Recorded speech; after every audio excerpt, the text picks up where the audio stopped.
South Korea में अगर कश्ती भी डूब जाती है तो वहाँ पर तो वज़ीर आज़म इस्तीफ़ा दे देता है। मैं माफ़ी चाहती हूँ, मैंने तो ये बयान एक्चुअली ना सुने ना देखे, क्योंकि मैं तो आपके कैमरे के आगे बैठी हुई हूँ एंड आई हैवंट सीन।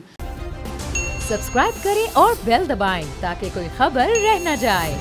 आपका क्या ख्याल है, तहकीकात क्यों की जाती है? कोई रिपोर्ट जो भी उन्होंने उस्मान बुज़दार साहब को दी, उस्मान बुज़दार साहब ने, मुझे अगर मेरा अफसर एक रिपोर्ट देगा तो मैं अपने अफसर की बात पे यकीन करूँगी कि उन्होंने मुझे सही रिपोर्ट दी है। अगर सिचुएशन कुछ और है तो फिर उसके ऊपर तहकीकात होगी, जो कि वो कर रहे हैं। और उन्होंने ऑर्डर भी दिया है कि बाकायदा तहकीकात की जाए। एक कमेटी बना की है और बिल्कुल इंडिपेंडेंट कमेटी बनाई है जिसमें 3 हमारे आला अफसर जो है उसके अंदर शामिल हैं और वो इंश्योर करेंगे कि हमारे पास पूरी डिटेल आए। देखिए, इस वक्त ना तो हम सियासत करना चाह रहे हैं और ना किसी और को इस मौके पे सियासत करनी चाहिए।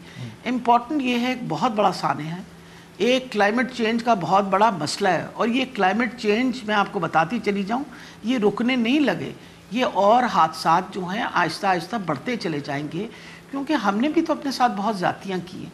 पाकिस्तान का जो फॉरेस्ट कवर था, कहाँ forest cover was about 3.5 to 3.7%। काट काट के दरख्त हमने दरख्तों का हशर नशर करके हमने अपना जो मुल्क की वो कहते थे जो लंग्स थी, जो फेफड़े थे, वो तबाह कर दिया। आपको पता है, आप भी नॉर्दर्न एरिया ज़रूर जाते होंगे।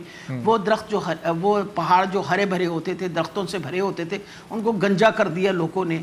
हम भी तो बतौर कौम कभी ये नहीं सोचते कि कितना अहम है कि ये एक ही दुनिया है, ये एक ही ज़मीन है हमारे पास। अगर हम इसका ख्याल नहीं करेंगे तो हालात ख़राब से ख़राब तर होते चले जाएंगे, पर्टिकुलरली जो क्लाइमेट का प्रॉब्लम है।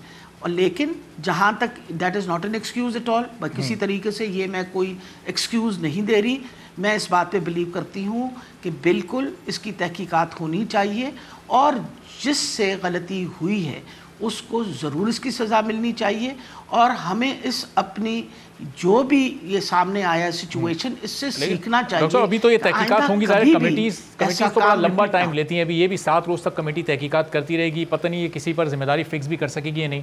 माजी में खान साहब की सियासत के मेयार अलग होते थे, हुक्मरानी के मेयार वो अलग सेट किया करते थे। जिस दिन कोई हादसा या इस तरह का वाक़या होता था, वो उसी दिन मुतल्लिका वज़ीर से मुस्ताफ़ी होने की बात किया करते थे, इस्तीफ़ा मांगा करते थे और बताया करते थे कि साउथ कोरिया में अगर कश्ती भी डूब जाती है तो वहाँ पर तो वज़ीर आज़म इस्तीफ़ा दे देता है। ये रिवायत हमें इस हुकूमत में कहीं नज़र नहीं आ रही। कोई ट्रेन के लातादाद हादसात हुए, शेख रशीद साहब ने कभी इस्तीफ़ा नहीं दिया, आज़म स्वाति साहब ने कभी इस्तीफ़ा नहीं दिया, सैकड़ों लोग अपनी जानों से चले गए।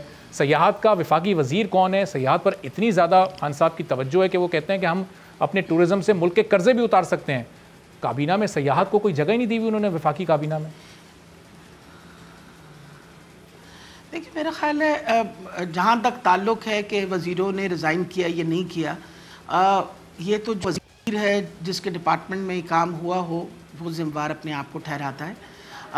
हादसात तो देखें कोई कमी नहीं हादसात की रही। अगर आप देखें, अगर आप एक तरफ तनकीद तो आप ज़रूर करिए, अगर कोई हमने तो अभी एक बहुत बड़ा जो पेंडेमिक हमारा कोविड का गुज़रा, आपका ख्याल है वो कोई कम हादसा तो नहीं था ना, कि कितना बड़ा पेंडेमिक जिसने दुनिया में बिल्कुल हालात उल्टा दिए। बड़ी बड़ी हुकूमतें और बड़ी बड़ी जो इकोनॉमीज़ थी उनको टॉपल डाउन कर दिया। आपके सामने हैं, पूरी दुनिया के अंदर इतनी बड़ी तब्दीली इस कोविड वायरस के साथ आई है। हमने पाकिस्तान के साथ भी तो डील किया है ना। आपके सामने है कि हमने मिल के अगर NCOC के थ्रू एक कोऑर्डिनेटेड एफर्ट के साथ एक काम करके और अल्लाह की मेहरबानी के साथ इस वक्त पाकिस्तान के हालात बाकी मुल्कों के मुकाबले में बहुत बेहतर है। सब्सक्राइब करें और बेल दबाएं ताकि कोई खबर रह न जाए।